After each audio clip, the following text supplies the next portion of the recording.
No, it should be fine. Okay, that's working completely fine. Yeah, how's it going? Dude, I've just been I'm streaming. good. I did Yeah. another stream after you You left. wanna join the live like this? Yeah. Who's that? Was that Sam? Yeah, Sam is here. He just came home. Yeah, yeah. He was thinking about like making his own channel as well, which would be great, by the way. Yeah, I even suggested him as well. I told him Because just now, make one bro, and now we it's can all it's a start great streaming. opportunity, and it's only going to add to every other person who's got the YouTube channel in our friend circle. Exactly, Like we are 100%. actually benefiting each other when it comes to the YouTube channels. We're actually helping each other out with the streams as well. Like one person could join your stream. Sometimes you need something for the content, Yeah, and then even with the wrestling content that we're doing, we'll do the wrestling yeah, content together, and then both of the guys can like upload the videos to helping each other out in a way.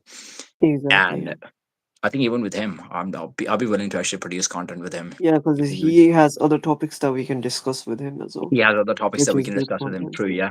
And he was interested in making like the long form videos as well, like 15-20 minute videos. I think that's a great idea, right? If he yeah, can start his 100%. channel and like making those videos about like the could be just about the movies, could be something else, football.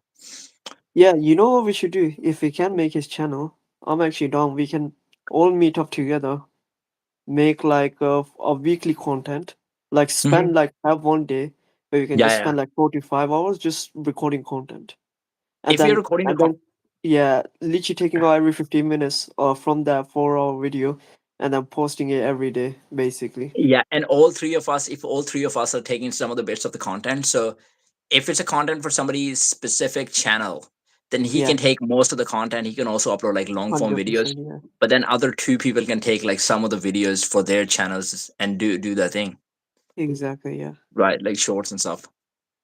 yeah, I think that's a good idea. Okay. Let's ask him how serious he is. If he's actually serious, I'm down to do that. Yeah, yeah, yeah. That is pretty cool. Like we'll talk about it. Yeah. Okay, But so yeah, the what topic do that you we're want to say? discussing today is like why does Donald Trump and Lindsey Graham get horny for war, right? Why do they jerk off to war? Why is that? I think Israeli lobby is like the main. I think Israeli lobby is like the main cause of this. To be honest. Hmm. Could you tell me what more about the other guy? Because I don't know more about him. I don't know much about him actually. Okay, so Lindsey Graham is one of the guys that Donald Trump is actually surrounding himself with. He's one of the warmongers, as much as I can remember. Right, he's also one of the guys who was like a big proponent of the war in Iraq. And Mm-hmm. I don't know exactly what his job title is right now, but he's one of the guys who actually went to Israel just to lobby with Benjamin Netanyahu, just to tell him that how he should come up with the ideas to actually convince Donald Trump for the war. Yeah. So those guys were planning together, him and Benjamin Netanyahu, to convince Donald Trump to go to Iran wars because they had to tell him the benefits of the Iran war and all of this stuff.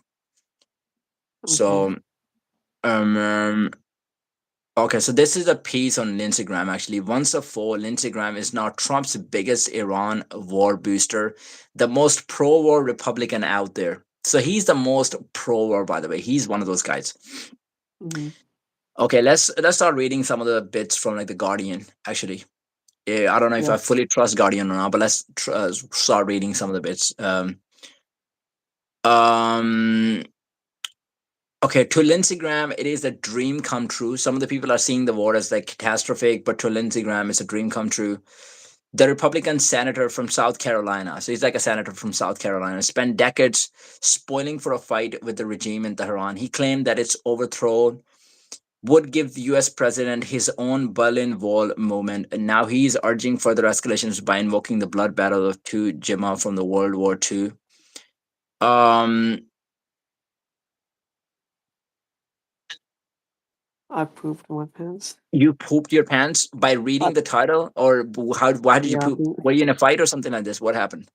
Or did you have too much coffee? I think he saw both of us and shot himself. And he shed himself. Oh my Yeah. God, we are so strong. Okay, Lindsey's probably the most pro-war Republican out there, said Joe Walsh, a former Republican congressman, told Democrats. Picasso geezer's about to Please, take a nap. take a nap. Yeah, after this stream, I'm gonna take a nap. He's certainly the most visible. We're talking about a guy who, if we could, would have an American troops everywhere on the planet engaged in some sort of war. He's a war-hungry dude, and he's got Trump's ear. He's 70 years old, a retired Air Force Reserve colonel who specialized in a military lawyer. was hostile to Iran long before Trump arrived on the political scene. So why are people actually not reading about the history of this guy, to be honest, and like just blindly trusting what he's saying? I think Trump should have done a bit more research as well, because Trump himself was the one who was against the war in Iran previously. We're Yeah. talking like 2013 Trump, 2014 Trump. And now if you look at the history of Lindsey Graham, right? He's been pro-Iran war for a long period of time. Serving in the House of Representatives in the 1990s, he supported attempts to isolate the country and curb its missile and nuclear programs. You know what they're planning, by the way? You know, Yeah. Fike, what they're planning now?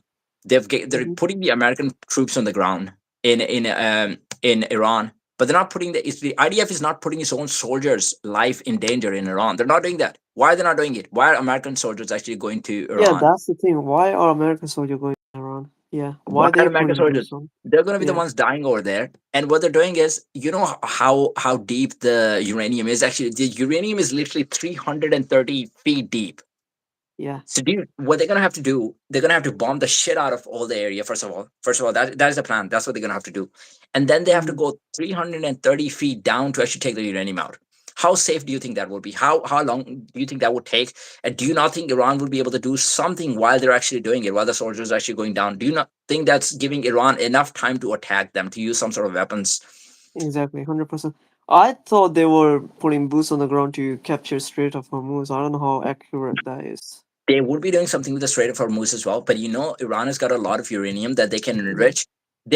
According to some of the reports, according to them, I don't know, the reports are coming from IDF. I don't know how legit they are. Iran has done 20% of the atomic bomb again. So they've enriched Okay. 20% again, right? Yeah. And as long as they have the formula, as long as they have the uranium, they would always be able to do that. But to counter that, what they're trying to do is they're going to take all of the uranium. And first of all, where are they going to take it? I don't even know. Are they taking that to Israel so Israel can make more nuclear weapons? But I don't see this mission as like a possible thing, dude. Imagine they're taking the uranium, the soldiers are like 200 feet down now, and Yeah. then Iran drops a bomb. Like Some guy this is said, a "Why are you deadly pro mission. Iran?" We're not pro Iran. We're just looking the situation from unbiased point of view. Okay, right now we're Like, pro Iran. yeah, If you're talking about like Iran against US and Israel, we're pro Iran. But if you're talking about like the Iranian regime itself against the people, we're not pro Iran. So it depends on the context that you're talking about. We don't want two countries to control the war. We don't want Israel to start the war whenever it wants, attacks Lebanon, attacks Palestine, attacks Tunisia, yeah, attacks Iran. We don't want that shit to go down. So that's why we're being pro Iran. yeah. And at the end of the day, Iran doesn't go around attacking other countries. It's US How many that goes countries? around. How many countries? They say Yeah, Iran is the biggest attacker in the last 40 years, right? Iran has caused the most unrest. How many countries has Iran attacked? Can we actually even have yeah, one country? exactly. The only war Iran had was against Iraq. And who Was started this against, war, by the way? yeah. That was And US. recently they attacked Israel, but because Israel attacked them first, That is right? self defense. That is 100% self defense Yeah. that Iran is doing right now. Uh, Israel is a great. I like them. Okay, Dankin Okay, Rekon, that's I okay. totally respect your opinion, but could you have an argument that suggests that Israel is actually the great? Do you know how many wars Israel has I mean, started? Israel killing children, so Dude, how they is were that great? killing civilians. How are you even killing civilians in Palestine? Like they Yeah, had total power over Palestine. Palestine does not. What was Palestine actually doing to negate it? They were throwing yeah, stones at rocks. That's what they were doing basically. exactly. The stones are like the rocks at the tanks and all of this stuff. But Israel had way more power than Palestinians, and still they were bombing it. Dude, they were doing the carpet bombing. They killed 70,000 people according to IDF, and that's coming from IDF. Do you know the Yeah, numbers are going to be higher than that? exactly. And they had a plan. Do you not know the plan of like Jared Kushner and Steve Witkoff? They're going to be Hmm. buying land in Palestine. They're going to be doing development in Palestine. That's the Exactly, whole yeah. plan. Dude, he's trolling. He's like, what is the problem with war? So outside, okay, Dankin, go fight the war. You. What is the problem with the war? Okay, world free speech. I agree with your name. That's what I'm going to say. Okay, Dankin, go fight the war. You knobbed. Okay, Marshall, this is 100% correct. Like, you go fight the war that you actually started, right? Why do the Americans Oh have my to god. go Sleepy time fight is it? back. He said, thank Thank God God for for. President Yeah, Sleepy's always gonna start with this. Okay, I'm not even mad at this because I'm so used to this. Palestine is just Jordanians with customs. I mean, could you not have the same argument about the Israelis, other than they actually came from the Eastern European countries? Yeah. But yeah, this is the whole thing that I'm saying, that there is a country that is actually trying to run the world. They have one of the strongest lobbies because they've got a lot of money, they have a lot of influence, and that's what they're Usually, trying to do. There is no sympathy that they have for any other countries around them. None of the wars that they actually fought were because of was because of the self defense, because they've always attacked first. They've always been the strongest countries. They've always been the country who's been involved in most of the wars, not Iran. yeah, What do a exactly. pair of dim laws know about it? Ranjit and Abdul. First of all, it's not Ranjit and Abdul. It's Yaya and Fike.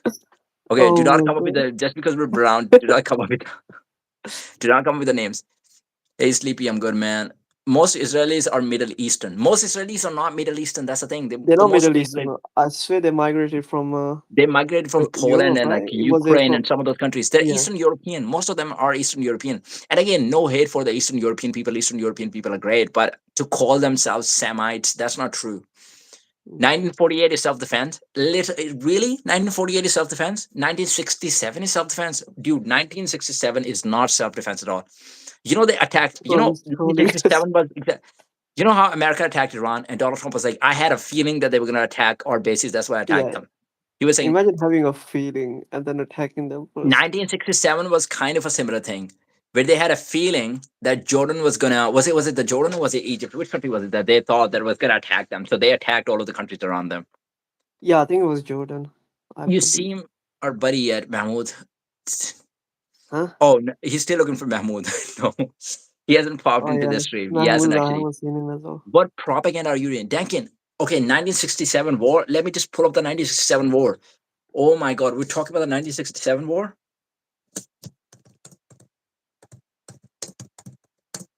I mean, Google is pretty pro Israel, so I don't know if His they're sleepy gonna time is get. old. He said I was born in May 17, 1967. Holy shit. Why you need That can't be 650 tanks on your front?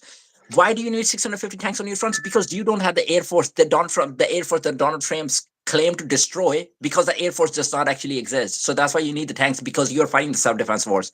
Dude, the only reason you have tanks is because tanks can actually fight in your country. Tanks do not go to different countries. Why does USA have thousands of planes?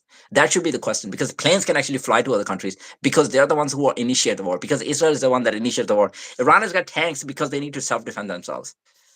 This is an easy one. This is an easy counter, by the way. Justin, occupation can never be self-defense. My granny is older than Israel. It's a good one. It's a good one. Occupation is never self-defense, right? Israel is the one that actually occupied the area. So how is that even self-defense? What is your source? No, Duncan is asking for the source. okay, Dankin, let me just whatever argument you came up with, let me just debunk the argument, because you're the one who actually brought the 1967 one. I asked Google, by the way. I asked Google, and you're gonna say some sort of propaganda. Do not break me wiki into this. I'm just gonna give you a fact, by the way. I'm just gonna give you a fact. The fact is, Israel actually launched the initial attack on June 5, 1967. They launched the initial attack. And you know what the reasoning is? We had a feeling that was the reasoning, that they were gonna attack us, or we Oh attacked them my god. first. So that was the And same most of the excuse. people, same excuse, and most of the smart people during the time, actually the military officers, they were saying that there is no immediate threat. That was the reasoning back then as well. But Israel was like, no, I have a strong feeling. It's stronger than all of your smartness, intelligence. I have a feeling I'm gonna do this. Tanks against A-10 warthogs, no chance. That's what I'm saying, Uncle Andy. Obviously, tank against like warthogs, there's no chance, of course. But they are, at least they have the right to actually defend themselves. Are these guys pro-Israel? Pernicus, we are I think not, but there's some guys that are. some guys are, yeah. I mean, Dankin is definitely pro-Israel, but he has not been able to come up with like a justification of the attack right now. He's been trying to do it. England is going to send you guys home soon. Back soon, the upload. I think the amount of videos that we're actually uploading is, there's a chance, to be Yeah, honest. they might actually just send this. They're like, these There people is a need to chance be that we might be deported. sent back soon. Okay, I Yeah. hope the President Starmer does not see it, to be honest. I hope we don't get Prime famous Minister. too quickly. It's called Prime Minister. No, they actually showed the intel. Where's the intel, by the way? Bro, where's the intel? Where's the intel? Okay, Dankin, I know it's getting hard to type because we're the ones actually talking, so it's easier for you're the one typing. So I know it's getting hard for you to uh make an argument against this. But bro, trust me. My sources trust me, bro. No, I actually put up the sources. Not trust me, bro. Okay, no, okay. So the operation was called Operation Focus, which destroyed the Egyptian Air Force on the ground initiating the Six Day War, Israel characterizes this as a preemptive strike against an imminent attack. Against an imminent attack. So they're using the same wording. So even in 1967, they were saying there's an imminent threat. Did you see the Yeah. imminent threat now? Do you think Iran was actually going to attack them? No. Allowing Egypt mobilization of troops in the Sinai and the closure of the Straits of Tehran. Uh, on the morning of June 5, Israeli airplanes destroyed over 90% of the Egypt's air force on the tarmac. Okay, by the way, so Israel's air force is that strong that they could destroy 90% of the Egyptian air force on the tarmac on the morning of June 5. So in one morning they could do that. Why do Mm-hmm. you think Egypt is trying to attack them? Why do you think Egypt would pick up a fight with a bigger guy? They wouldn't. Exactly. Yeah. That's the thing, They they wouldn't. wouldn't. Yeah. They wouldn't. Israel was the one. Israel thought that they would be able to take over them. So that's why they did it. Okay. People are going at Duncan. What is Dankin talking about? I have no idea what Dankin is talking about, to be honest. Money It's bags, yes, there were. Israel got a memo from Syria and Egypt and got it. No, Syria and Egypt did not say that we were going to attack Israel. They did not say that. Israel found the imminent threat somehow. I don't know. Matt Baker, Jesus died so you could live. Good for the Christians, by the way. Same reasons they attacked in 1948. Even 1948 wasn't like this, dude. It wasn't like, why did you think the Muslims actually gave space to Israelis to actually come there? Why did they give space to Jews to come there when they actually had to attack them? Do you think there was only a plan so that the Jews could come over here and then we could destroy all of them? No, it wasn't like this. Muslims were happy about Jews actually coming, fleeing. They were trying to help them out. Mm. It's like the people Mm. of God. And if they were not trying to attack, why they were trying to make long range missiles? You're talking about Iran, actually? Why they were trying to make long range missiles, by the way? I Do mean, you, if every other country has it, why can they not, right? if every other country has it, how many long range missiles does US have? How many long range Exactly. missiles does Israel have? So you're saying Iran doesn't have the right to attack, create those missiles? I think they should have developed a nuclear weapon as well. If Yeah, they had a nuclear I weapon, believe that so. fight So should have yeah, never I happened. think they should have. Yeah. Yeah, Israel officially does not have nuclear weapons. Israel didn't tell anyone. Even when they carried out the attack, like the test of the nuclear weapons, they carried out in Mm. the facility without even telling anyone. USA knew about it, but they kept their mouth shut. Yeah. Look it up, Google it. They didn't. You both look like Wojak characters. Okay, I'm not sure about the. I'm not aware of the Wojak Bojack characters. characters. Spartacus, are Iran flattening Israel? They are actually. And by the way, North Korea actually Oh gave yeah, 500 that's Havasan true. missiles to Iran, which had the range of 15,000 kilometers. So you guys talking about the 4,000-kilometer range, right? Worry about the 15,000-kilometer range. Now I'm getting worried as well because they will come to England and they can also go to USA.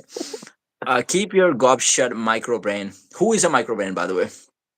Okay, I think he's uh, talking about Duncan. you might be talking about Paul Aubrey. Um, Hey Duncan, why is it okay for Iran to not get a nuclear weapon, but Iran has an estimated 50 nukes? They don't even allow third-party inspection as required by international law. Yeah, that's true.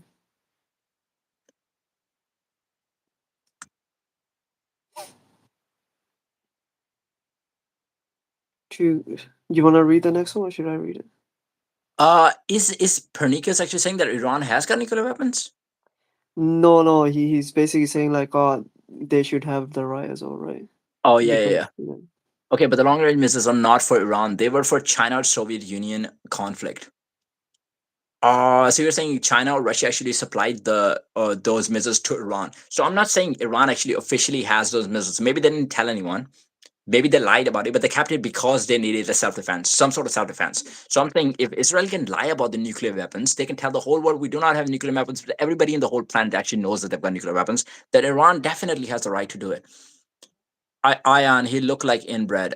I am gay, hippopotamus. Bro, you deserve all the rights, to be honest. What are I these? think gay people should exist, to be honest. Hippopotamus. Hippopotamus, are you a hippo or are you a human being? You know what I'd be more scared of what I'd be more scared of is a gay hippo. He looked like inbred. Which one looked like the inbred? Iran didn't have nukes. Yo, Iran did not have nukes. Iran was like 60% enrichment at one point, but they actually destroyed the facilities, and then they attacked Iran again. Based on what? Uh, Pineapple fringe. What are you guys even talking about? Is that like a thing? I think they're Well, just the real trolling us question is now. this. Okay, let me before I even read the comments because I was gonna respond to Dankin. I was gonna respond to Dankin. Uh, uh, Okay, so the 1948 war, I don't know exactly what happened. So it could be that the other countries actually attacked Israel first. So I want to see who carried out the first attack in Dude, we are 1948. getting too many comments We now. have established the fact. Yeah. Fact, you can respond to some of the comments if you want. Mm, I think it's better you just go through what you want to go through, and then we can start replying to these comments. Okay, so we're talking following the UN partition plan, fighting began between local Jewish and Arab communities. Jewish parliamentaries such as the Haganah launched offensive actions in 1948 to secure territory and establish a state. I don't know who they established that with. Okay, the real question is that, and be honest, if they did have a nuke, would they use it? If not talking about the same nuke in Japan that was not powerful, the nuke. I'm not sure if they had the nuke, they would actually use it. So you're saying the nuke that actually dropped in Japan was not the powerful nuke? Israel never threatens to use nukes and never called for the destruction of another country. How? Oh, so why they're keeping the nukes? Why do they have 90 nukes, by the way? Oh no, it's probably more than 90 actually. I'm not even sure about it. But they never call for the destruction of another country. When does Yeah, what Iran did actually they call do for to the in destruction? Palestine? What did Yeah, they do in Palestine? what are they doing in Palestine? When does What did they Iran do call in for the Egypt, destruction of the bombing country? Egyptians? Yeah, and it's not like Iran is attacking the countries around. 440 kg of uranium, Iran has enough for 10 nuclear missiles. Okay, maybe that is true. Iran destroyed Gaza. Dankin, what are you talking about? Israel destroyed Gaza. Yeah, of course, Israel destroyed Gaza. It's like the whole thing is like a rubble. That's what's happening over Yeah, the carpet bombing. They have the right to defend themselves. Israel's already took over Lebanon and doing the shitty day in Gaza. That's what they're doing because they got away with the thing in the Palestine. What UN should have done after like one week into the genocide, like 2 weeks into the genocide, UN should have said to USA and Israel, "Fuck you. We're not doing any trade with you guys." That's it. exactly. Yeah. But they didn't actually. You both look like your parents are cousins. Yup, Rup, you look like your parents are like incestual, to be honest. That would be worse, to be honest. That's Got why you that. don't even have a. Okay, I don't want to say something else, to be honest. Okay, Will's 35. Can I order a butter chicken, please? I will send it Dude, to your these house. comments are That gonna I be can do. so fun. They're too funny. I can send it to your house. Sleepy is saying Iran may not have nukes yet, but we would never want them to get them either. Okay, do we want Iran to get nuclear weapons? I'm not really sure, bro. But what about the Israel? I think Israel should also have nuclear weapons. I'll be okay with Iran not getting the nuclear weapons if you're like, okay, Israel should also not have the nuclear Yeah, weapons. exactly. Because Then exactly. Every other if, country around it, then they shouldn't have it either. if you want to have like a standard law that you need to take permission before getting a nuclear weapon, then I don't even know what the explanation for USA was to get a nuclear weapon. I'm not sure about it, but it seemed like US actually went through like a proper process, but Israel didn't go through any of the process. So if we're just doing this, let me grow. You calling us a moron? You have to give us a point. Like, why are we morons? They seem smarter than most Americans. Oh, thank you, David. Yeah. So the question is, do you think if Iran had a nuke, what are they not use it? And we're talking about a new so powerful that it could destroy a whole continent. Yeah, so if they actually had a nuke, they would have used it. To be honest, if they needed it, if they were under attack. You look like two suspects to me. Maybe I beat your ass in the parking lot the other day. I could be a suspect of that. Chris is saying, destroy a continent, rubbish, read a book. Sleepy time. Let me get out of Get here. out of Sleepy here. is actually leaving out of here. Ben, exactly. We went to Europe for NATO. You misinformed, dum dum. I think they're fighting with each other, right? Yeah. We went to Europe for NATO. You misinformed, dumb. Yeah, I think they are replying to each other. Donald, U.S. invented the nuclear bomb. U.S. invented the nuclear bomb. That is true, but Yeah, I they think did. they Yeah. probably went through like a proper process. I don't know. They had to take permission from the. Oppenheimer was the guy, right? Einstein was the one who came up with the Yeah. equation. If an American Aki started living in Bradford, do you reckon they would lose the American accent? Uh, I think so. I think so. Yeah, they would. Yeah. Anna Humphreys, America invented nukes. I do know that America Yeah, actually they did. Yeah. invented nukes. Einstein was born in Germany, though. Marcel, being smarter than in America is no achievement. That is true. That is not an achievement. That is one of the easiest things. Okay, let me grow. I doubt you could take me, boy. Let me grow. Wow, seriously? I mean, I don't really know, bro. Okay, where do you live? Um, okay, so now I can go back to the point that he All was right. Yeah. making. Now you can go back to your point. I can go back to the point. All right. So April 1948. That is the time when following the UN partition plan. So UN like a partition plan, right? UN came with the partition plan. Yeah. Fighting began between the local Jewish and Arab communities. So it wasn't like an official war, it was between the local and Jewish community and the Arab communities. Jewish parliamentaries, such as the Haganah, launched offensive actions. So Jewish people at that time actually launched the actions first, like Plan Dalet in April 1948 to secure territories and establish a state. Why are they doing it? Mm. Yeah. Why are they doing it? Why are they initiating the attack first? Official war. So official war starts a month after. 15 May 1948, Arab enemies invaded on May 15, 1948, in response to Israel declaring its independence. So they basically are responding to the first initiated conflicts. Mm-hmm. Um, okay, Missouri, Kansas, I'm white.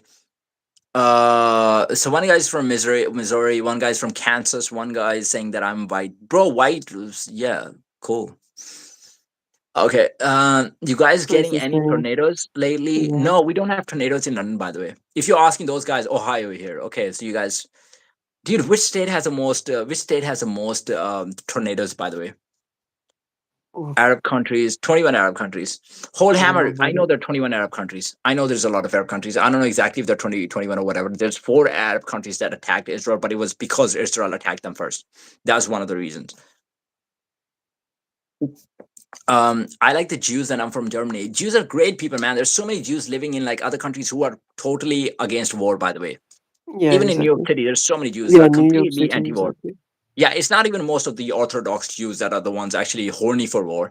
It's the evangelical Christians, some of them I would say, that really jerk off to war all the time.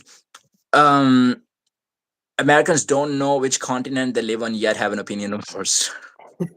Yeah, to all the Americans, what continent are you living in? That's And true. some of the Americans are really good as well. Like Chris is a pretty nice guy. Uh 2000-year wars. Yeah, dude, the war has been going on for a long, long time, right? Like they got nothing else interesting to do. Give opinions of yellow-haired dog. Don't know any yellow-haired dogs to be honest. Uh, any specific breed of the dog?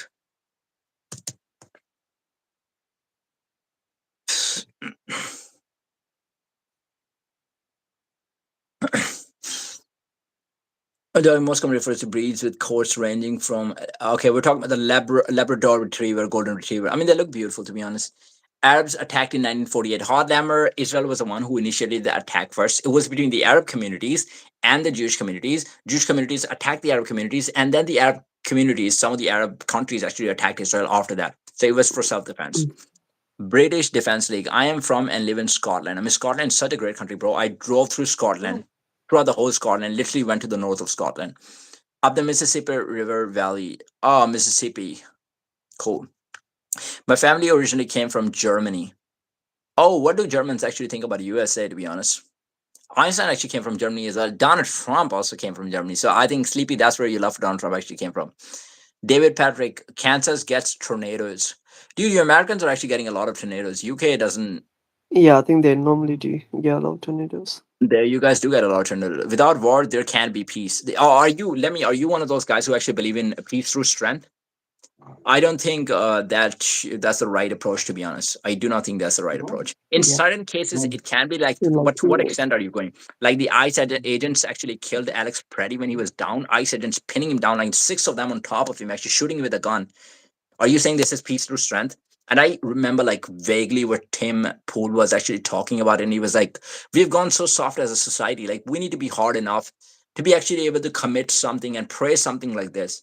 Dude, no, we're not praising. There's no manliness in six people pinning one guy down and actually Mm. killing him. There's nothing like Yeah, that. I'm gonna leave now. I have to go. I'll join in the comments here. Okay, okay, bro. Fike has a good one, bro. Just join in the comments. That's fine. You too. See David, you guys as well. see you. Have a good one. Yeah, Bye yeah. bye. Trump. David, are you a fan of Trump, by the way? Golden Retriever. Golden Retriever is a good dog. Yeah, I've seen that one. Sleepy Trump. He means Harkonnen.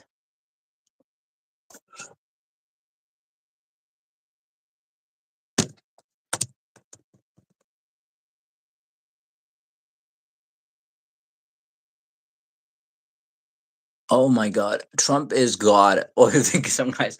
I think at this point you're just kind of trolling. I think Trump is God. Like I've never heard anything like this. I know the megas actually see Trump as like some sort of messiah, or like some sort of messianic figure who's going to save the planet, and we need the peace through strength. And like Trump, whatever Trump does when he says anti-war, great anti-war. When he says no foreign intervention, no like long-term wars, just regime change or whatever, no troops on the ground. So megas are kind of sucking Trump to an extent that I've never seen it actually. Like this is a new one. Trump is God. I hope you're trolling me right now. So you want the entire Israel to become Palestine? No, that's not what I'm saying.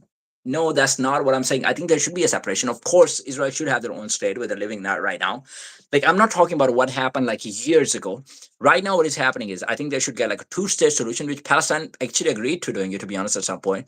But it seems like Israel actually doesn't want it. They want to take over the whole Palestine. They want the greater Israeli project. Bro, have you not seen the IDF soldiers actually on their uniforms? Somebody was mentioning in the stream actually, like IDF soldiers had the maps of the greater Israel. That actually mentions a lot of countries. Trump is not God, but I do like Trump as the president. Get the history correct. Don't deceive yourself on verse of the hold hammer. Which part of the history am I not getting correct? By the way, dude, I was reading the history from Google, and you know Google is pretty pro-Israel right now. So if Google is telling me wrong, then it means everybody's actually telling me wrong. My family founded in McFarland, California, 1860. British Defense League. That is amazing. God be with us all. David Patrick, I couldn't agree more, but yeah, God should be with us all. So, what does peace without strength look like? Dude, I think the definition of peace with the strength is actually wrong the way we're actually implementing and trying to implement strength over here. Strength is like actual strength. Strength is like when two people are getting in a fight. It's like you're putting a UFC heavyweight against flyweight. Doesn't matter how good the flyweight is. If you put Demetrius Johnson against John Jones, John Jones is going to destroy Demetrius Johnson. That's not even a fight. So America and Israel, two big guys actually going to destroy Iran. Is that peace through strength? Like what is that even? That doesn't even make sense. And they're going all power on that country. Like that's not what peace through strength looks like. Peace through strength is like me, a man to man. We're both the same weight class, and we're going against each other. So sometimes I might have to stop you when you're the one bullying everybody.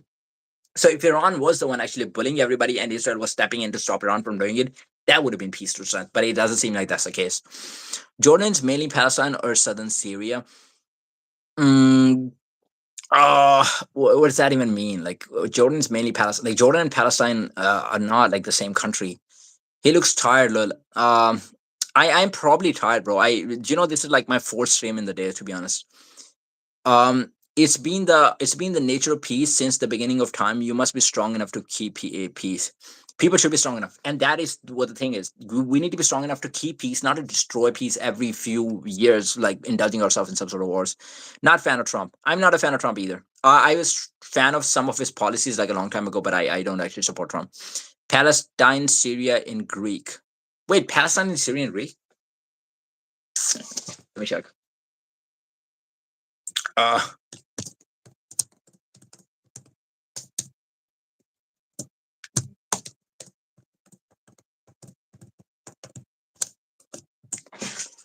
Ooh, guys, he left because of my name. My name is Right Wing in UK.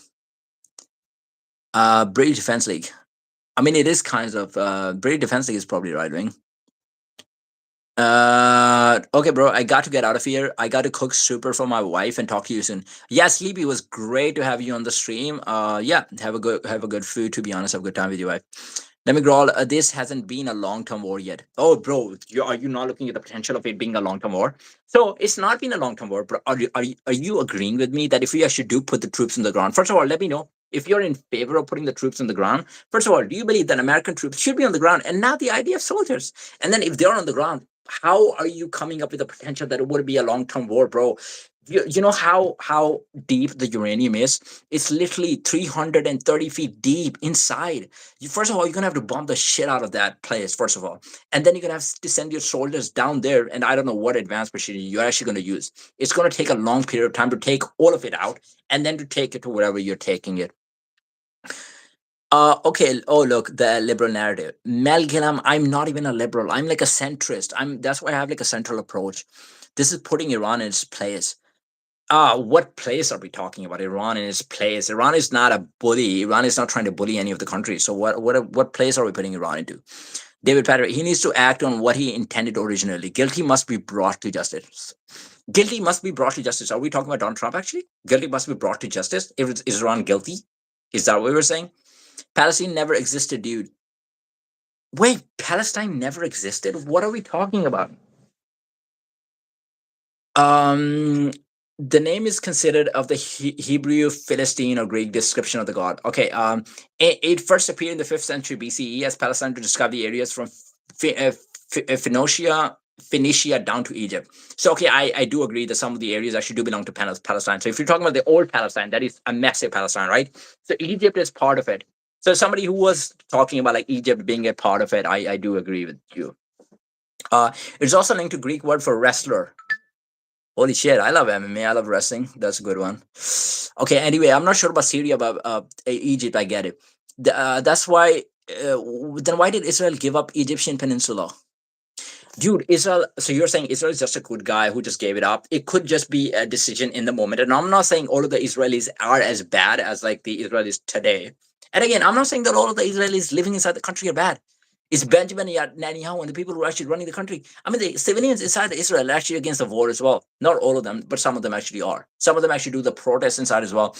People don't even like Benjamin Netanyahu, by the way. People, he did a lot of corruption. There's a videos that police is actually investigating him for corruption. So I don't know how many cases this guy is going against, to be honest. And that's why many people believe that October 7 was actually fabricated. Like, how do you have people coming on the trucks? How do you have people coming into the bikes, going into the country, spending like 6 hours inside, and nobody's actually coming to check them? Dude, it takes like 40, even Charlie Kirk was questioning it, 40 to 45 minutes for the helicopter to actually go from the border to the center of Israel. You don't think Israel found out about this and they tried to do anything? Are you a Muslim? Yeah, I'm a Muslim. Why wait for that? Quit crying, dude. Prove you have strength. Who are we talking about? You Americans are miserable. Some of them are, to be honest. Palestine was never a country. Well, Palestine was a country. What was a country then when Israel actually came to the state? Who were the people who actually gave the space to the Jews? Were they not Palestinians? Was it not a country before? Palestine, Syria is a Greek name to take Jews' identity. Uh I don't even know what you're talking about, dude. I don't even know what you're talking about. Like Philistines were the people who were against the Beni Israel of that time in the books, right? So long time ago, 3,000 years ago, Philistines were not the good people. The Israelites were actually the people of God according to the religion. Again, the books were written by somebody. You could have like the winners only wrote the books, but they were the ones actually going against the people of God at that time. I know that. We are the superpower of the world. We are not miserable.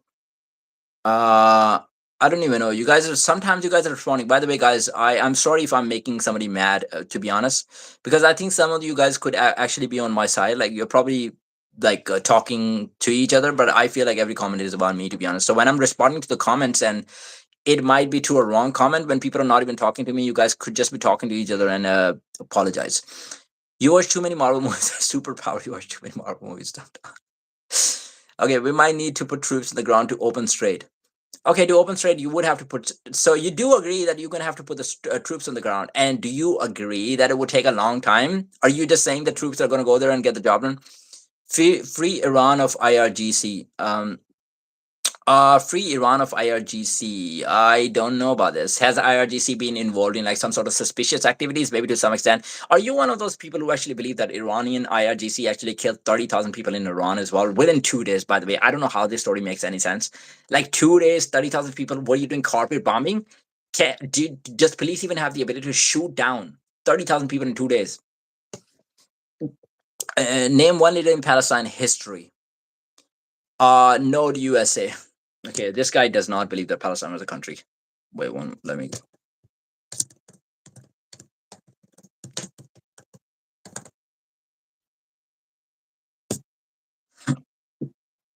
Fuck.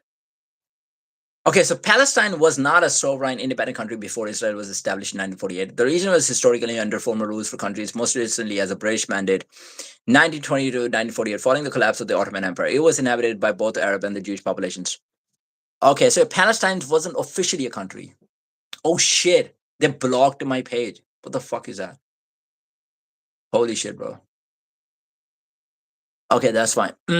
No, the USA. Well, we'll see, Marcel. All you have to do is just try. Well, Marcel is right about many things. I'm not gonna lie about it. Show me in the Quran where it existed. I mean, in the Quran, it would say many, many times. Um, does God mention Palestine? I mean, God might not say the word Palestine.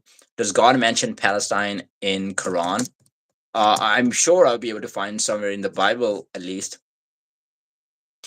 Um, so the Quran does not mention the word Palestine or Philistine explicitly.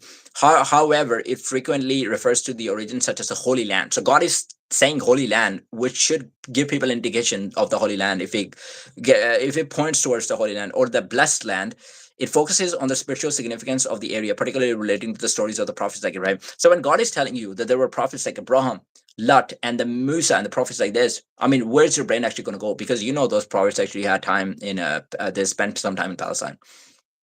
People to enter the Holy Land. Yeah. And does God mention Palestine in Bible?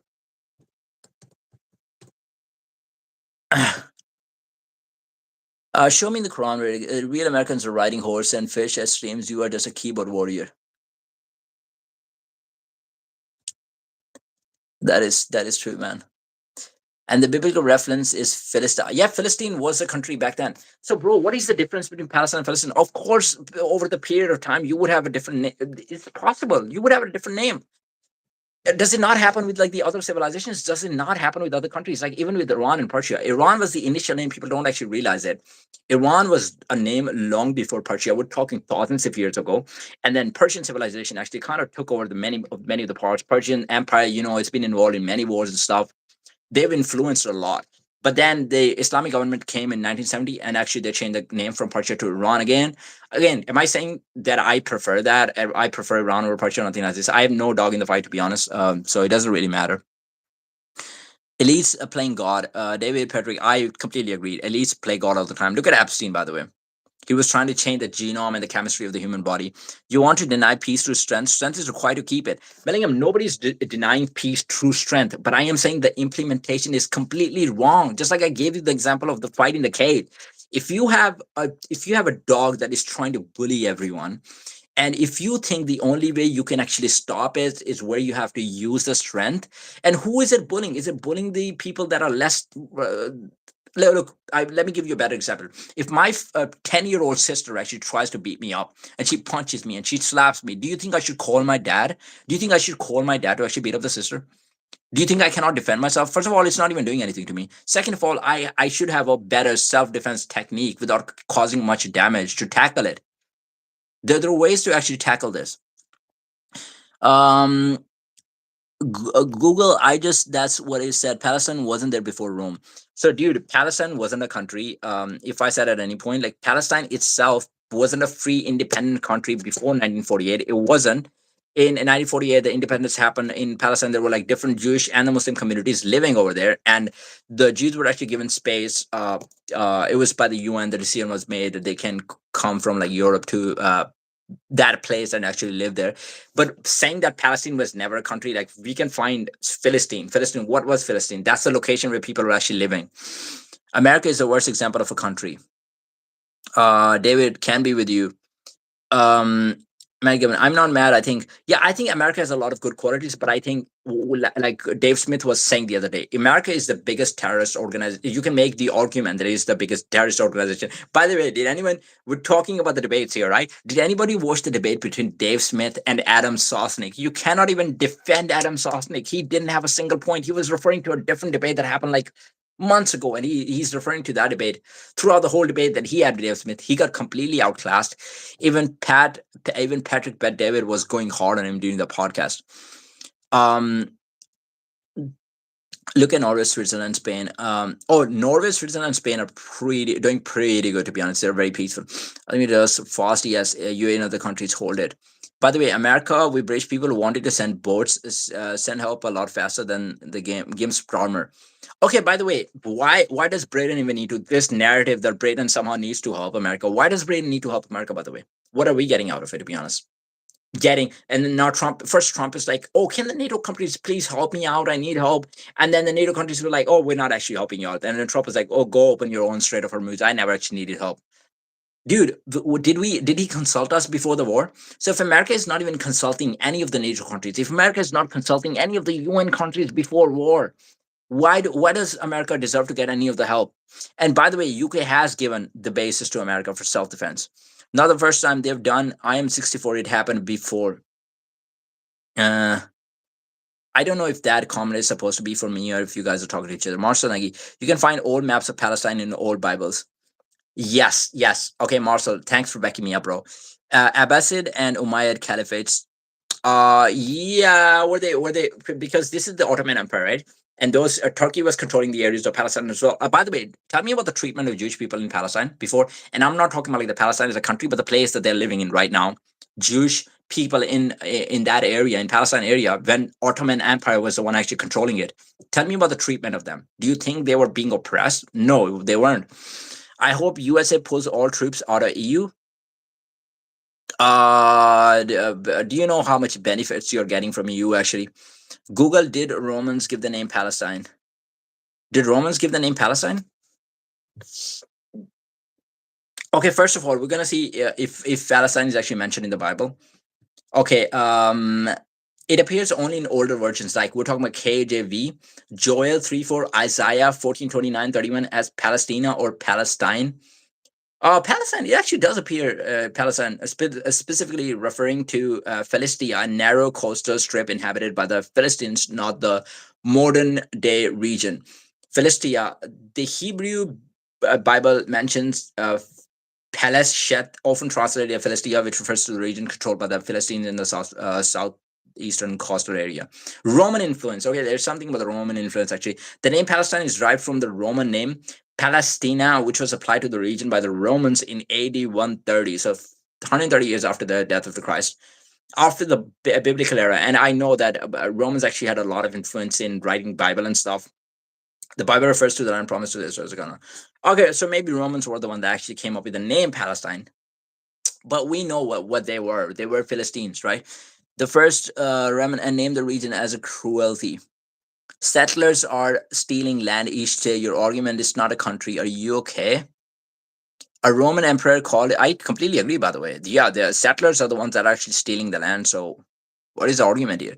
A Roman emperor called a Philistine after defeating the Jewish king.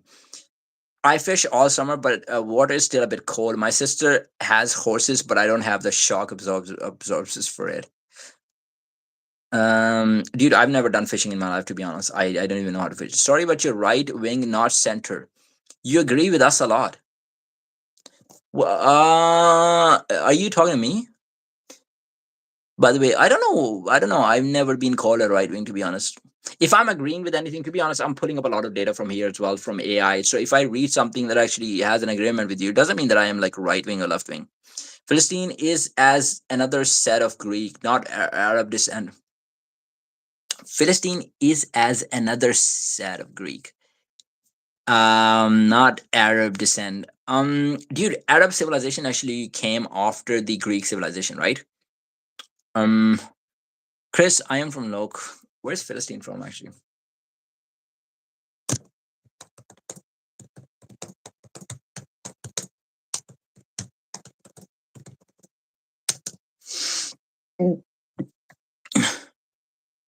Okay, so the term Philistine actually originates from the Hebrew, referring to the people of the Paleset, Philistia. It likely derives from an ancient Indo-European or Asian term connected to sea peoples. Sea peoples, later passing through Egyptian, Greek, and Latin before entering English. Okay, which is likely associated. So Palestine, and they were probably, yeah. So when the Greeks actually went to Palestine, I guess, which is likely so with the Aegean origins of the Palestines. I think it could be something like this because they saw like a river, like the saying "river to the sea." So maybe they saw the sea and the river over there, and they were like, "Okay, this is the land of the sea," which it means in Greek actually. So it's called Philistia, and I think that's how they came up with the name actually. Chris, I'm from Lochmond. Oh, Lomond. I know this one, by the way, in Scotland. Last week, were amazing fish. Britain was in NATO. They signed the agreement. That's why. To answer your question, we got to attack Cyprus. Was the British attacked, and so did Diego Garcia. Why would we tell them they will leak the info? Read why they call it that. Oh, I can actually check why they call it that. And by the way, bro, for the defense purposes, the reason Iran is actually attacking the US UK bases because UK actually gave permission to US to attack the bases as like a defense mechanism. Now Iran did not have the weapons that could actually attack any of the European countries. Now we know apparently they had some of the weapons that can attack London maybe or like some of the European countries, but definitely not USA. So the best they could actually do is attack the bases. That's what they're doing. So I think it's more like a self-defense mechanism. They're not even directly trying to attack Europe. They're just telling them that if you indulge in a war, this is something that it could resort to. This is something that we might have to do, but it's not the initiative that Iran actually took. So the very fact, by the way, the very fact that they did attack the base is because Israel and USA attacked them first. If Israel and the US actually never attacked them, this would have never happened. So why do you think the war actually happened? Do you think there was like an imminent threat? Because that is the first question we need to ask. It's like, are you doing the war because you want a regime change in Iran, or is it because there was an imminent threat, or is it because Donald Trump just had a feeling that they were going to attack them? Um, why would we tell them they would leak the info? Why would we tell them they would leak the info? You mean the info of like attacking Iran, or is it something else? You folks should sit in silence and listen to the teachers of mankind. They have a lot to learn.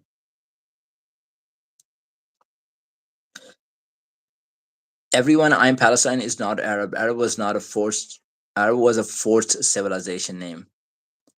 No, I am. Archangel Michael, I believe, take a look prolific. Um Palestine is not Arab. Arab was a forced civilization. What is the history of Arab, by the way? How old is the Arabian culture, by the way? How old is the Arabian culture?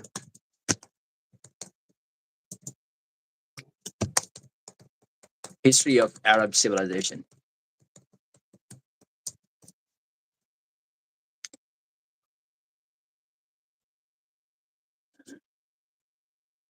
Okay, so Arab civilization originated among Semitic tribes in the Arabian Peninsula. So Semitic, what are the Semitic tribes? These are Israel and Palestine, like those places, right? They had enough uranium to make 10 nukes. Bro, but let me, what did we not say that we actually destroyed the nuclear facility? Did we not destroy the nuclear facility in like what was it, July last year or like June last year, right? So you didn't think that was enough time to actually for them to actually do it, to be able to, and even if they're enriching uranium, they're saying it's 20% enriched right now. They were saying, they were claiming that it was 60% enriched before, but even that's not enough to pose like an imminent threat. That was not enough to do that. And they had a deal, by the way. Why are we not talking about the deal? In the Obama era, actually Obama made a deal with the Iranians, which was like they would not enrich that uranium. Do you don't think that if Iran actually wanted to do that, they would have been able to do that? They would have been able to do that, but they didn't even try to do, because they made a deal with Obama. And it's not 60% right now. Right now it's 20%. 60% in June when they destroyed the nuclear facility. And even that was not posing any sort of imminent threat. And by the way, Iran made a deal with Obama, and Khamenei himself was against the development of the nuclear weapons. You know why? Because Islam does not allow you nuclear weapons. According to him, that was his fatwa. Do you know what a fatwa is? Fatwa is like when a religious scholar is giving is agreeing on something with his community, saying that this is not allowed by God, so you're not going to develop a nuclear weapon, right? Why did they develop 60%? Why did they enrich it by 60%? The reason is because there's so many countries that want to destroy you. Israel is there, like sitting right next to you. So you have to have some sort of like a backup plan. Like if the shit goes down, okay, we got this in the bag. We can actually, we can actually defend ourselves. Ali opposed nuclear, chemicals, bioweapons. Yes, that is true as well, bro. I 100% agree. You can go from 60 to 90 in less than a month. Okay, I don't know the actual stats of this. I don't know how long it takes for them to go from 60 to 90, but just based on that they can go from 60 to 90 in a month. So you don't think they could have done it before if they actually wanted to? You're actually proving my point. Like if they actually wanted to go from 60 to 90, they could have done it. Then they could have gone to 60 like much faster than this as well, but they didn't, because they had a fatwa and they didn't want to do it. They had a deal with Obama as well. Trump is the one who actually came out, took us out of the deal, first of all, because they wanted to do something new, and then he destroyed and then he attacked Iran. Made Iran has terrorists attacked in the UK last week. 4 ambulances were blown up. Where is the evidence that Iran actually attacked U.S. last year? Uh,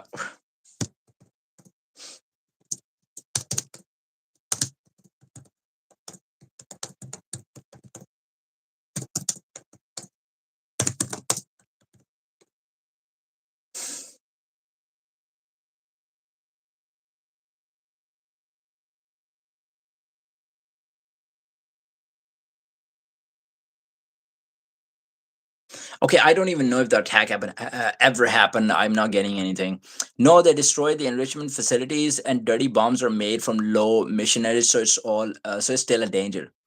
Dude, but why are we calling this a danger? That's what I'm saying. Like, if Iran wanted to develop the nuclear weapons, they could have done it a long time ago. And just because, even if we agree to what you're saying, like they develop a nuclear weapon, do you think they would actually attack the countries? Dude, Israel has a nuclear weapon. Why are we not talking about Israel? Why do we have a problem with Iran getting the nuclear weapon? Why do we get so intense when we talk, when the conversation is about Iran getting it? What about Israel? Why? How does Israel have a nuclear weapon and nobody's worried about it? All opposed IRGC were running Iran and still are. They had 900 LBS, admittedly, as Demi said, to make 10 or so if enriched uranium and still accounted for. So that's, we're talking about two different points. All right. First of all, did Iran pose an imminent threat, and who's going to be the one deciding if Iran is posing an imminent threat? According to the conservatives, Donald Trump is the one that actually thought that it was going to be an imminent threat. But do you think the president should actually be examining this, or they should be the ones assessing it? Dude, how much knowledge does a president have? President doesn't know anything about the wars, right? President is not an expert in war. They haven't spent time on the fields. It's the guys like Joe Kent. Joe Kent, who actually had 7 wars in his life. He was allocated like 7 wars. This has happened. And some of the other guys who said it themselves that Iran did not pose a nuclear threat. Bro, what is the threat agency? Is it called IEA or something like this? Threat assessment threat assessment agency, right?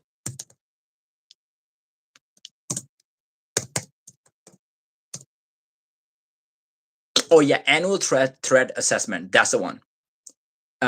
So annual threat assessment agency actually said there was no imminent threat. So you're saying Donald Trump had more intelligence, he had more of a awareness of what was going on than the annual threat assessment agency. That's how Iran was not posing an imminent threat. This isn't the first time Iran nuclear aspirations have been hammered. You don't think the intel is good? Dude, I'm giving you the intel right now. I'm giving you the intel from the annual threat assessment. You're saying the annual threat assessment intel is not good. You're saying Donald Trump's intel is better? Where's Donald Trump getting the intel from? How much time has Donald Trump actually spent outside? How much Donald Trump know about the wars and stuff?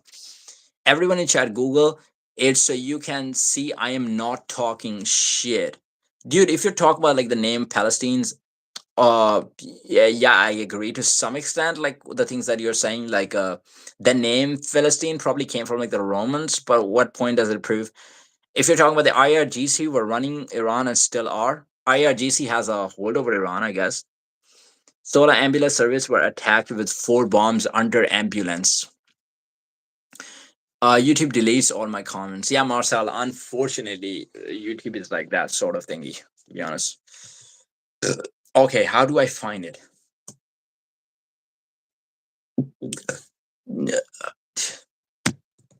Did IRGC attacked UK with 4 bombs under ambulance?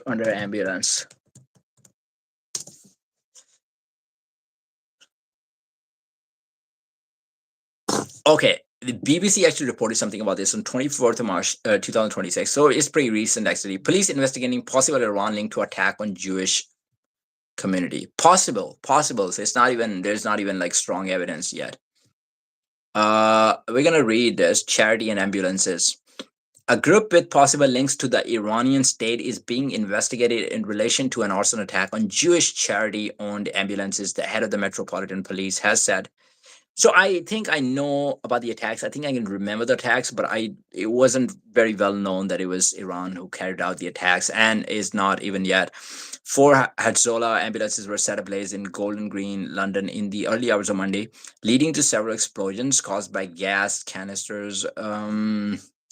Rapid goes around interest, but it was still too early to attribute an attack. Basically, that's three suspects were involved in the attack, which is being treated as an anti-Semitic hate crime, not a terror incident. See, it's not a considered terror incident; it's like an anti-Semitic attack. But if the attack was on Muslims, then people would have said, "Oh, it's a terror incident. It happens to everyone." Um, um. So I don't really know. I don't really know who actually carried out this attack. I'm not sure, but Russia has a tight control on Europe because of gas. Let's talk about that. Yeah. Yes. Yes. Yes. Yes. Yes. Let's talk about that actually.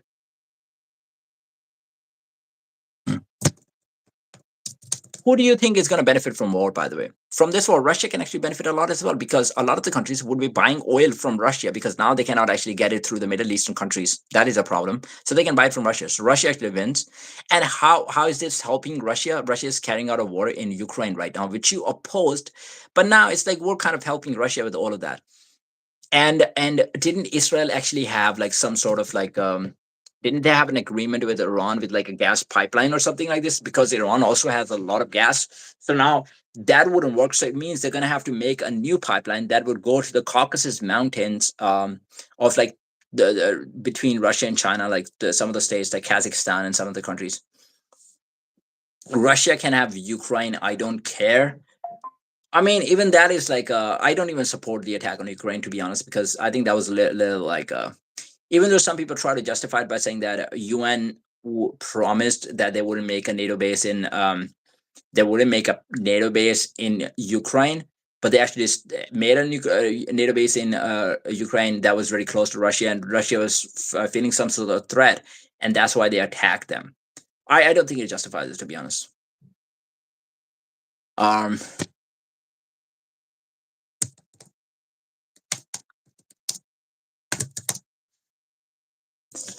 okay, let's look at the Russia and Europe gas pipeline. Russia gas pipeline supplies to Europe has been dramatically reduced, with only the Turk Stream pipeline remaining functional for direct deliveries as of early 2026, following the Ukraine transit halt in early 2025 and earlier shutdowns of Yamal Europe and Nord Stream. Russian pipeline gas shares in the EU fell to roughly 6% in 2025. So Russian economy must have gone down a lot after the Ukraine war actually happened. The only operating pipeline directly connecting to Russia to Europe, supplying Turkey, Serbia, and Hungary. Okay, Serbia is on good terms with Russia, to be honest, because Serbia is part of Russia. Oh no, Siberia is part of Russia. Serbia is close to Russia. Hungary is not too far from Russia, and Turkey is like an ally of Russia, I believe. Through the Black Sea, it has been increased traffic due to the closure of the routes. Um, so when we're talking about the contract to the Central Europe, the agreement actually expired on January 1, 2025. Destroyed, shut down in 2022, cutting off the directly. And then there was Nord Stream that destroyed, shut down in 2022, cutting off direct supply to Germany. And then you had Jamal, your pipeline, and that stopped operating through Belarus or Poland in 2022. Total import ban. The European Union is phasing out Russian gas with a complete prohibition of both LNG and pipeline gas scheduled to take effect, aiming for complete independence by the end of 2027. So I don't really know what's going to happen with this one, to be honest.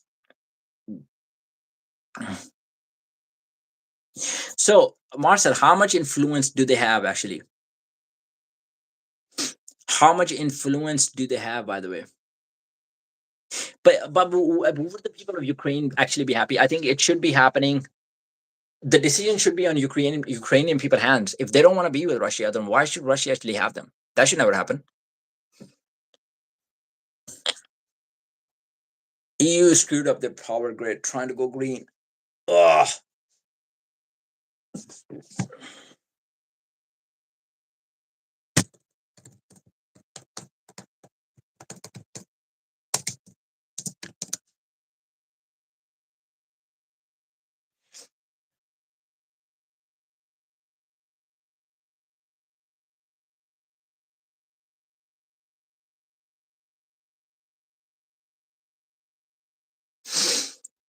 Um. Okay, let me pull it up. Actually, okay.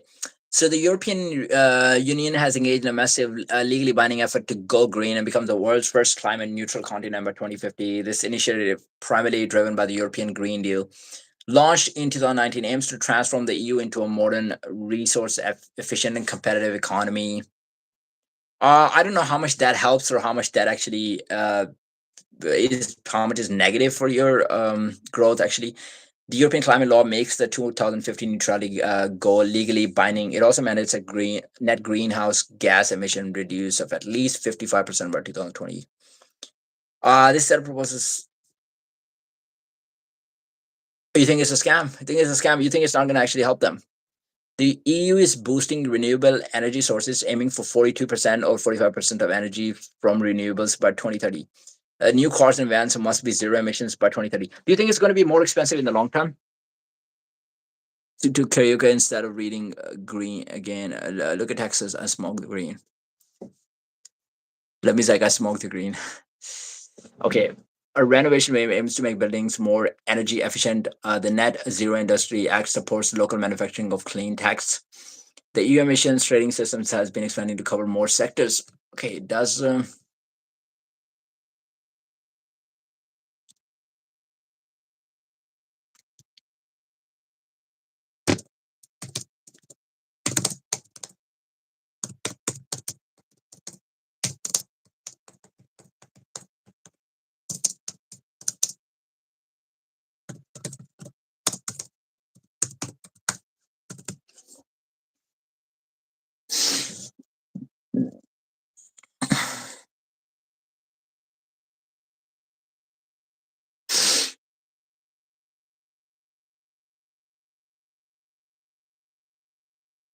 YouTube, Marcel, don't give up, bro. I don't know why YouTube is doing that to you. Like the Texas windmills freezing up in winter Christ.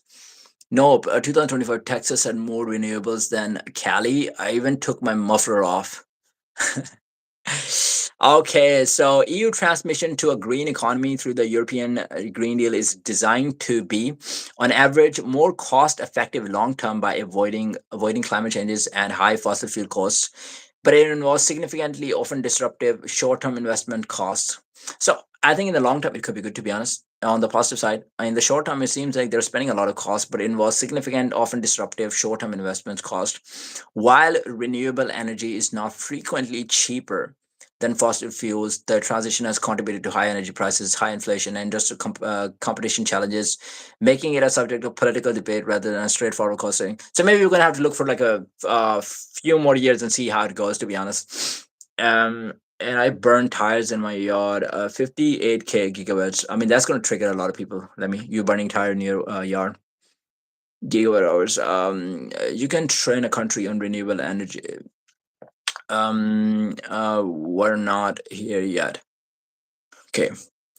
Proponents argue that shifting to renewable energy is the cheapest and the most stable option, avoiding the high volatile cost of fossil fuels, particularly often the reduction of Russian energy imports.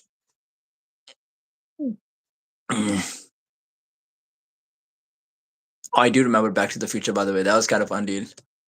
That stunt was pretty cool. Uh, nuclear power is cleaner than any other source.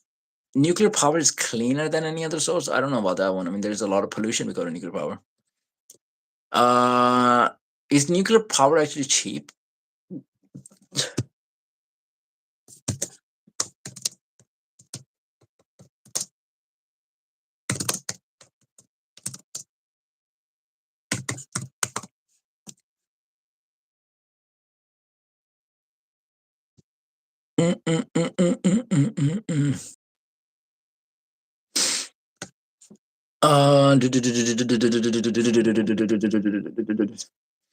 Okay, first of all, building a nuclear plant is extremely expensive. What are we talking about, Emmy?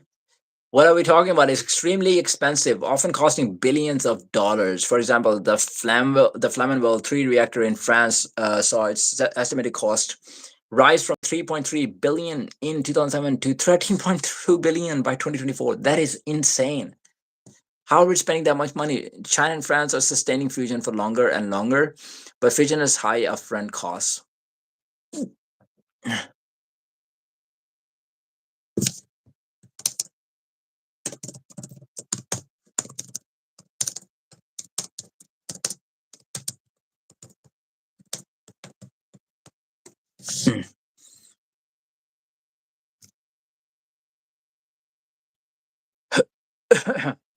Okay, fission is used in nuclear power plants and atomic bombs, whereas fission power stars and still experimental sort of production. So what is China actually spending? Fission is longer and longer, but fissions.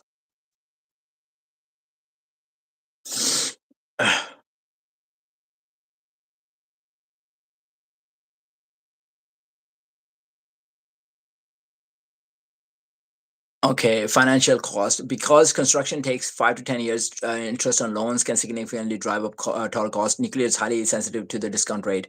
At a 3% is often the cheapest base load option. Once built, nuclear plants are very cheap to run. Okay, so some of the arguments are like once you've actually built the nuclear plant, so it's very expensive to actually build a nuclear plant, but once you actually build them, it's very cheap to run. Fuel is going to be uranium, is a minor part of the total cost, making the electricity price stable and resilient to global fuel markets. What do you guys think actually? Do you guys agree with the idea of running the nuclear energy? Like nuclear energy being the source, main source of like the energy? It's cheaper 20 years later. Okay. The cost is worth the benefits. Cheaper with a higher return and less recycling issues. The plants last for decades. Okay, many plants could also be reopened. They can make smaller nuclear plants in no time to run effective other electricity consuming plants. Do you mean data centers? Okay, so it seems like there could be benefits. So in the long term, there could be benefits. Job creation. The nuclear industry is a major employer. A single plant can support up to 800 high paying jobs. Okay, good for the people as well, to be honest. We're looking for the jobs. In the EU, the sector sustains over 1.1 million jobs and generational proximity. Um, okay, then you have the benefits of green, actually, to be honest. Proponents argue that shifting to renewable energy is the cheapest and the most stable option, avoiding the high volatile cost of fossil fuels. Particularly after the reduction of the Russian energy imports, transition requires only 1 trillion in investments and has been blamed for high industrial energy prices and reduced industrial competitiveness. To be honest, guys, I'm not an expert in this area, so I don't know which would be the more effective. To be honest, I know there's also a lot of hoax when it comes to the green, right? They try to like even about like the global warming and all of this.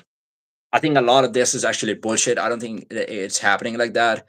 Even the rising of the temperatures and all of this, some of the people are like, okay, this is going to be so bad. The humanity is going to get destroyed like 100 years or something like this. But we know this has been happening for like years. So I don't really know like what's going on in this area. In the name of going green, green energy runs into recycling cost issues. Okay, so recycling cost issues would be a problem in green energy.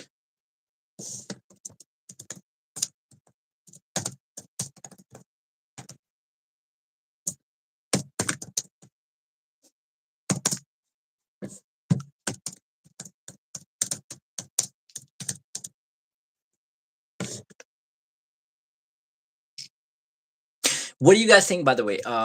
Well, I was just having a conversation with my cousin, and he was saying that Africa would be the safest place if the world war actually happens. So let's say the countries actually get into a world war. So now you have the Middle Eastern countries. I don't know, Israel going against Iran, which is already happening, and then going against Turkey, and then USA is in the war. Let's say China and Russia step into the war as well, and then you have the European countries. So everybody's trying to fuck everybody up, right? What do you guys think would happen eventually? I think some of the African countries would be the place that you could actually go to, right, as like a safe place, because I don't think they would be directly involved in the wars. Maybe like the South African countries, I would say. So in that case, what do you think if you have to start the humanity from the again? Do you think solar panels would actually be the way to go? Like, we take the solar panels over there. If you have like knowledge about the solar panels, I think that would be a great energy source over there. At least for the electricity, to be honest, because that's a job that anybody can kind of do it, right? Mm.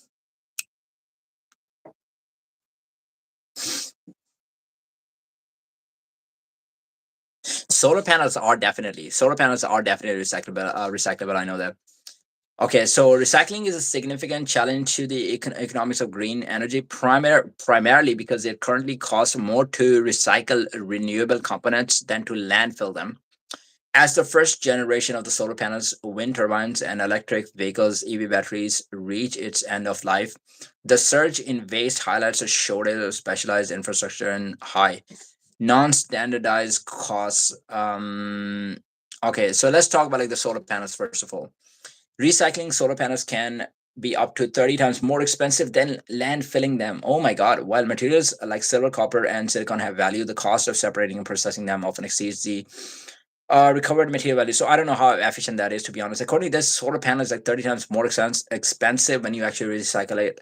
So I don't know if that's like the best idea, to be honest. I think it's the easiest option in some ways. Um, Wind turbines, that decommissioning cost for a single wind turbine can range between 114,000 and 195,000, with limited market value for the recycled glass fiber reinforced turbine blades. Then you have the EV batteries, which we're probably using in cars as well. Less than 5% of the EV batteries are currently recycled, largely because the process is complicated, expensive, and specialized facilities are rare. North Africa would still be a largest. Yeah, I think South African country would be a decent choice. Yeah, I'm guessing like a South African country would be a decent one. North African countries would be a target.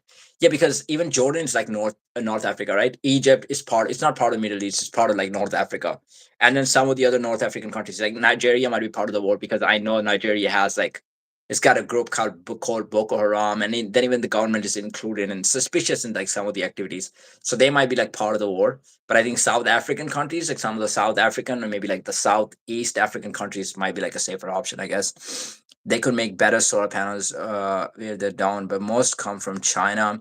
Elon could make a real solar panel that would be worthwhile. Do you think Elon Musk would actually benefit a lot from the situation that is happening right now? Because the electric vehicles are going to be in high demand. Now you have like a shortage of oil in UK. It's gone up to like 150. Probably will go up to like 250. That's what we're expecting. In US, things are getting expensive as well. Jordan is defined in Western Asia. In Western Asia. Oh, Jordan's Western Asia? Dude, I thought Jordan was Africa, to be honest.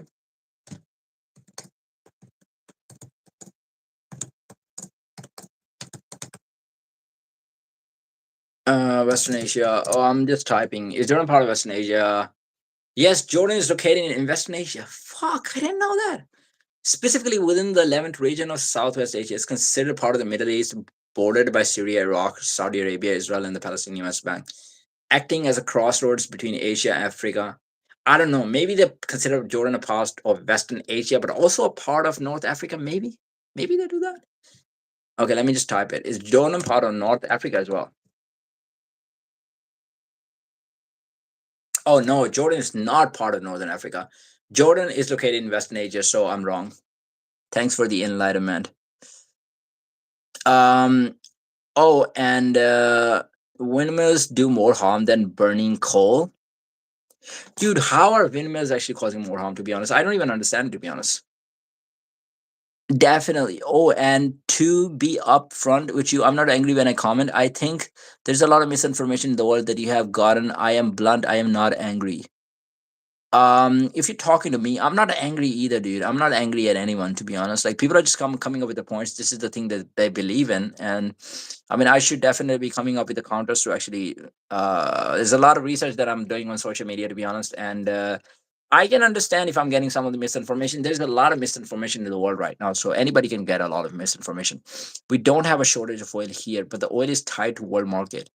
You don't have a shortage of oil, but there's going to be shortage of oil. You know, if the Strait of Hormuz actually stays closed for like the next month or 2 months, everything is going to be mad expensive.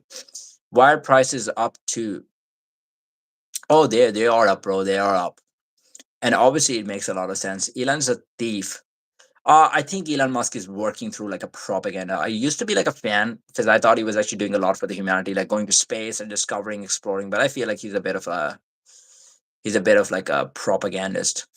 They're not North Africans. Yeah, Hamid, I completely agree. They're not North Africans. I've actually just checked it out.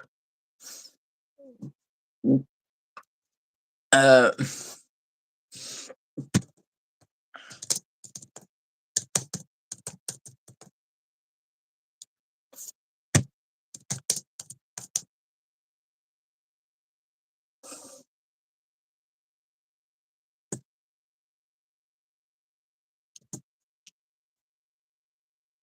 um. Okay. We're gonna read into this. We're gonna read into why the windmills actually cause harm for the humanity or for the environment. We're actually gonna find out how they do that because we're not sure about it. He's not a scientist or an inventor. Yeah, for sure. I'm not like a scientist or an inventor. Okay, so windmills mainly cause environmental harm by causing bird and oh, that's what you were saying actually, Lemmy.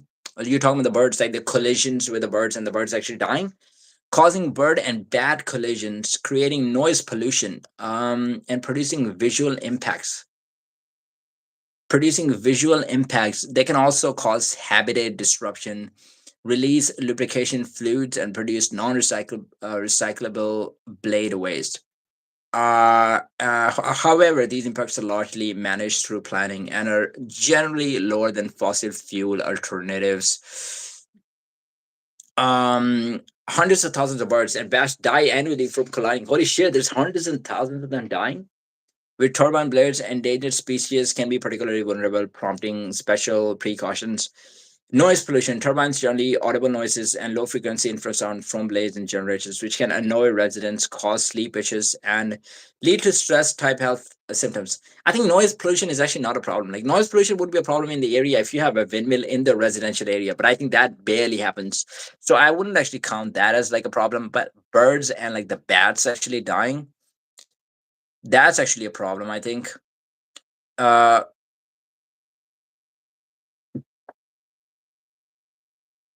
Oceans are the world's toilet. I don't know, dude. I'm sure like fish are taking shit inside the oceans. So sea lions are taking shit inside the ocean as well. So they are kind of toilets, to be honest.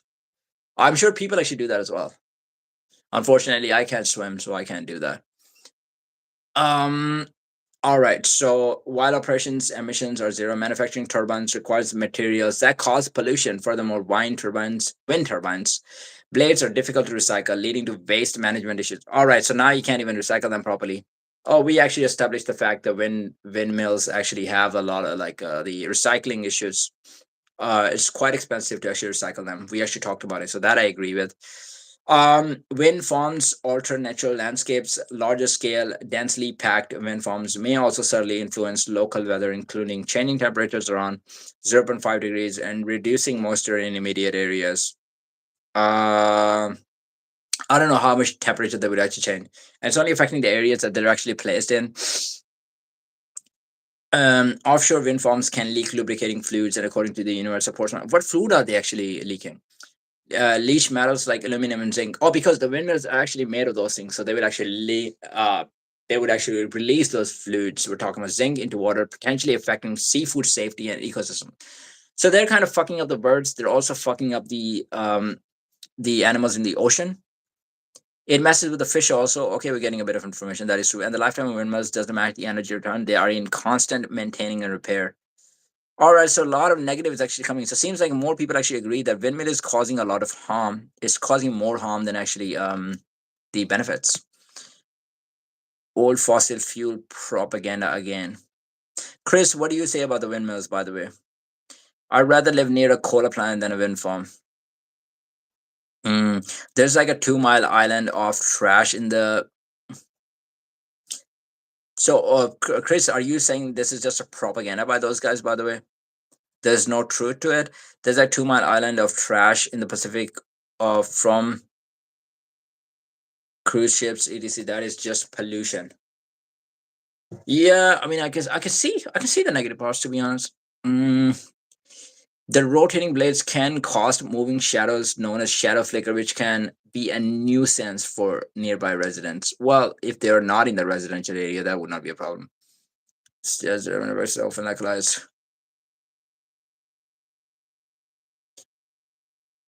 Chris, you're into right. They're now 100% recyclable. Not true. They use organic oils now. Uh,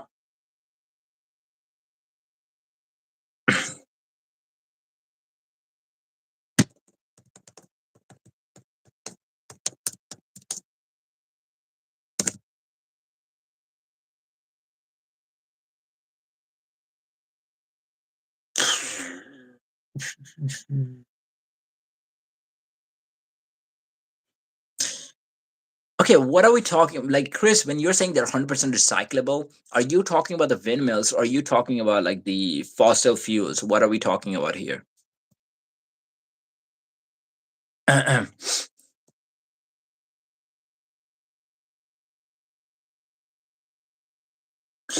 Because if you're talking about the fossil fuels, I don't think it would make any sense because it takes like thousands of years, millions of years for them to actually form.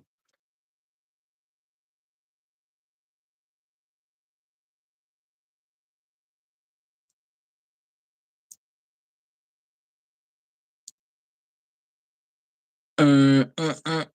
Uh, I think it might be referring to something else. I think the windmills made in the last 2 years. So the windmills made in the last 2 years, they are fully recyclable.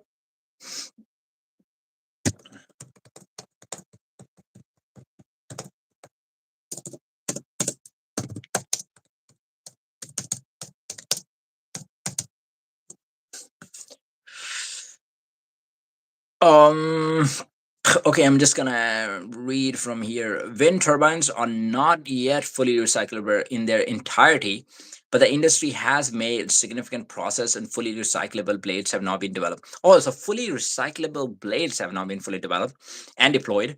Currently, 85 to 95% of wind turbine total weight is readily recyclable. So they've been able to do it from 85% to 95%. Dude, think if it's 95%, that's kind of like fully, including the steel tower foundation, copper wiring. So they're talking about the steel tower, right?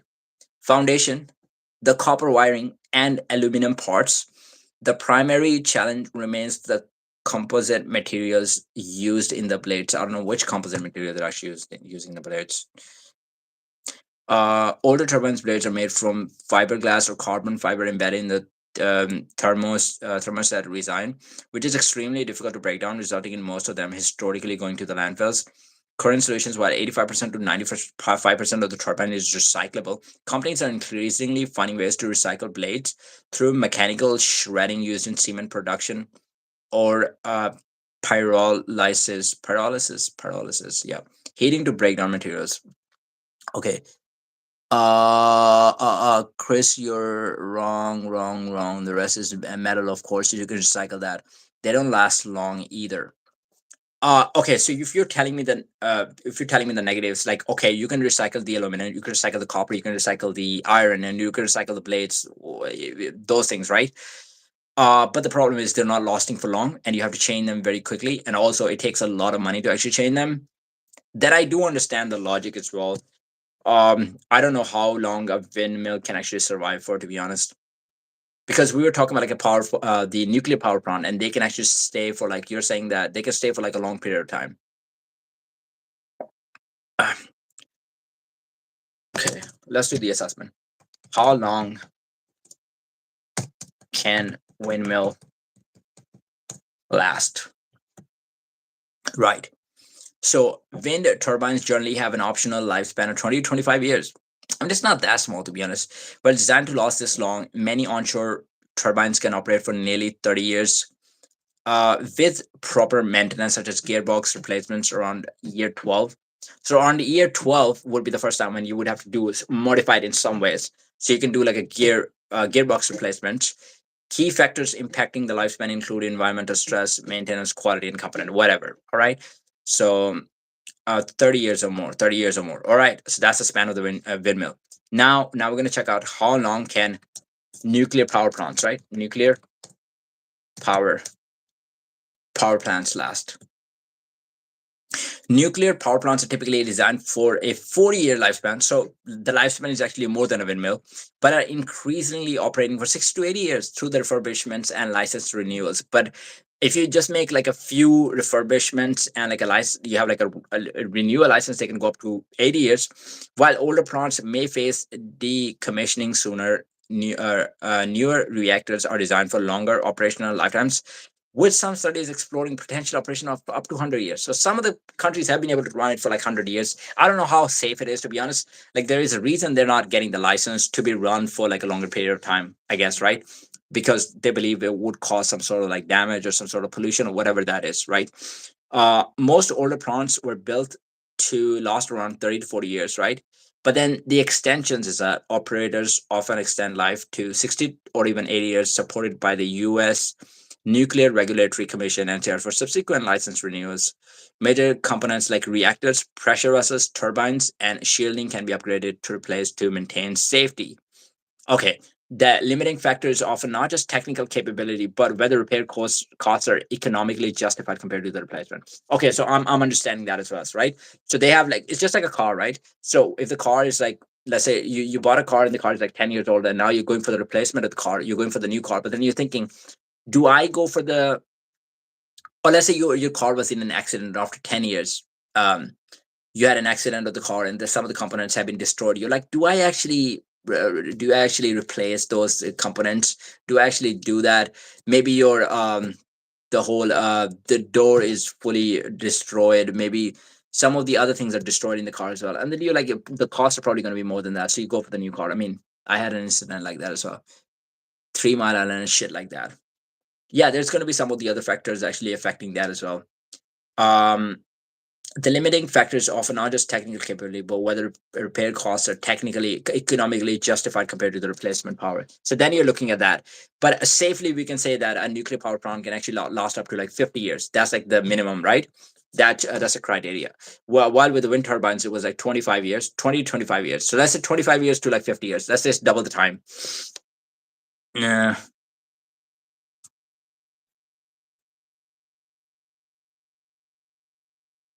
No one is investing in fission because China is at 17 minutes and France 22.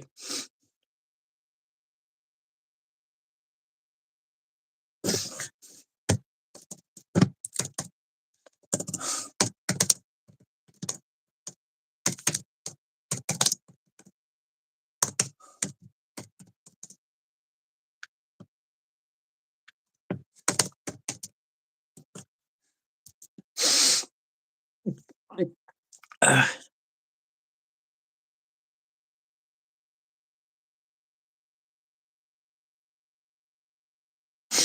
I think US is also investing a lot in the fission, to be honest. Fission is the largest source of clean energy in several regions, including the US, where it provides nearly half of all emissions free electricity. Um mm, provides a steady always in supply of electricity. So we're talking, unlike intermittent solar. I didn't think I would like you at first, but you seem like on okay, dude. If you're talking about me, yeah, I would say thank you very much. I mean, the thing is, I like to have a bit of an argument, and I like to expand my knowledge at the same time as well. And if there's something that I know that I'm 100% incorrect on something, after putting up the data, after listening to the people, after making my own assessments, that I don't have an ego where I say that I am not incorrect. I mean, I can cleanly say that I'm incorrect. And there are some things that nobody actually knows about. There's some things that we're kind of learning along the way, right? Which we're all exploring at the same time. Okay, so with the fission, they're saying, unlike intermittent solar and wind, fission provides a steady, always on supply of electricity that is essential for maintaining grid stability regardless of weather conditions. Surging needs from AI data centers have revitalized interest in fission. Tech giants like Amazon and Google are investing in next generation reactors to provide a 24/7 high energy density power required for massive compute workloads.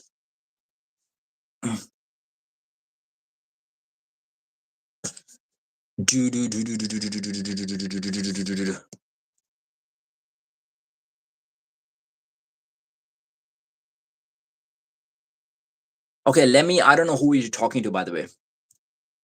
Okay, so I do want to get back to the previous topic when we were talking about like we are talking about the nuclear plants, right?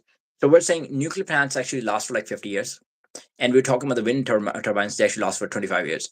So okay, nuclear power plants are getting a positive here because they're lasting double the amount of time. And even if you're making the changes, start making the first changes around like 50 years, and then there will probably be cost when you're changing some of the parts of the nuclear power plants. With the with the turbines, windmill turbines, you start making the first changes around 12 years. That's when you start making the first changes, and then you have to buy more stuff, right? Then you have to recycle, but then again, recycling is quite expensive, because even though you can replace some of the metals like the steel and aluminum and copper and those metals, you can do 95%, up to 95%. There is still a problem that this is quite expensive actually to do it, to do all of this stuff. Examples of turbines used as building materials include a bridge in Ireland, parking garage in Sweden. Okay, that's also I never actually thought about this. By the way, I never actually thought about this. That you could use those turbines as like a bridge or in some parking garages in Sweden playgrounds. So how does that even happen? So after the turbine is broken down completely, do you do it directly after that, or does it have to? Do you have to have some sort of like I don't know? It has to go through some sort of checks, or does it have to? Does it have to be any sort of modifications of that? How much money do you have to spend on that? What is the price for that, Chris? Geothermal is great investment after it pays itself. Um, Geothermal is great investment after it pay itself. Seems like it. Spain is recycling blade materials for hybrid solar wind farms. Is Spain actually doing that, and how much are they investing into this?